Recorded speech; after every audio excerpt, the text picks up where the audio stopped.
Hello guys, কেমন আছো তোমরা? আশা করি অনেক ভালো আছো আর আমিও ভালো আছি।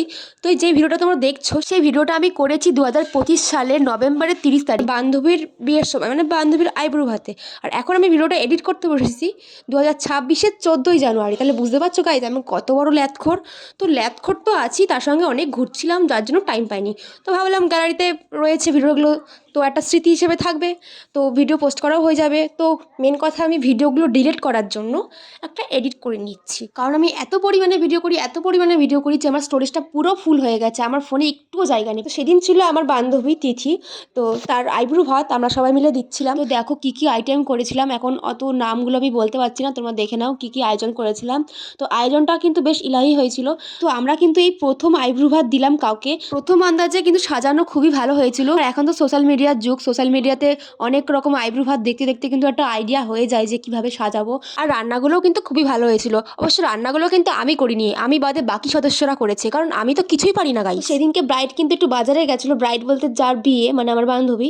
তো তার জন্য আমরা অপেক্ষা করছিলাম ব্রাইডের বাড়ির সামনে। তো ব্রাইড তারপরে আসলো, ব্রাইড রেডি হলো, ব্রাইডের বাড়িতে এসে আয়না পেয়েছি আর ঝপাঝপ ছবি তুলছি। এরপরে আমি তুলবো গাইস। তো গাইস দেখো, যেমন বলার তেমন কাজ, আমি কিন্তু সঙ্গে সঙ্গে উঠে গেছি আর পোজ মারা শুরু করে দিয়েছি। আর তোমরা তো সবাই জানোই পোজ মারা ছাড়া আমি আর কিছু পারিও না, আমি একটা অকমার ঢেকি।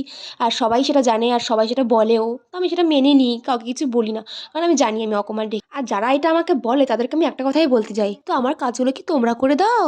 আর আমার কাজগুলো কি আমার শ্বশুর বাড়িতে তোরা করে দিবি নাকি আমি করব? তাহলে তোদের অত চাপ নিয়ে লাভ নেই ভাই। আমি এখনো ঠেলাই পড়িনি, তার জন্য কোনো কাজ পারি না। যখন আমি ঠেলাই পড়বো অবশ্যই কাজ করব, কাঁদতে কাঁদতে করবো, কিছু করার নেই গাইস, কাজ করতেই হবে। তাই একটু জম্মের মতো সুখ করে নিচ্ছি, কারণ জানি ভবিষ্যতে তো এই সুখটা আমি আর পাবো না, তখন আমাকে খাটতে খাটতে মরতে হবে। তো গাইস, ভাট বকা শুনতে শুনতে তোমরা কিন্তু দেখেই ফেলেছো যে আমাদের ব্রাইড কিন্তু ইতিমধ্যে চলে এসেছে। আর ব্রাইড কিন্তু এতগুলো ক্যামেরার সামনে দেখে লজ্জা পাচ্ছিল। আমি কিন্তু জানতাম এই ভিডিওটা তোমাদের দেখতে দেখতে বোরিং লাগবে, তার জন্য একটু মজার জন্য তোমাদেরকে এই কথাগুলো বললাম, কেউ কিন্তু গায়ে মাখবেন না। এবার দেখো আমাদের ব্রাইড কিন্তু খেতে বসে পড়েছে, এখনই সেই ঐতিহাসিক মুহূর্ত যখন আমাদের বান্ধবী এখন খাবে। তো গাইস দেখো, আমি কিন্তু খাইয়ে দিচ্ছি আমার বান্ধবীকে, আমার হাসি পাচ্ছে, কারণ আমাকে আমার মা এখনো খাই দেয়, আর আমি নাকি আমার বান্ধবীর আইব্রো ভাত খাওয়াচ্ছি, তারপর নিজের হাতে। বাহ দিদি বাহ। তো তারপরে কি, তো তারপরে আমরাও খাওয়া দাওয়া সেরে নিলাম, আর ভিডিওটা এখানেই শেষ, টাটা বাই।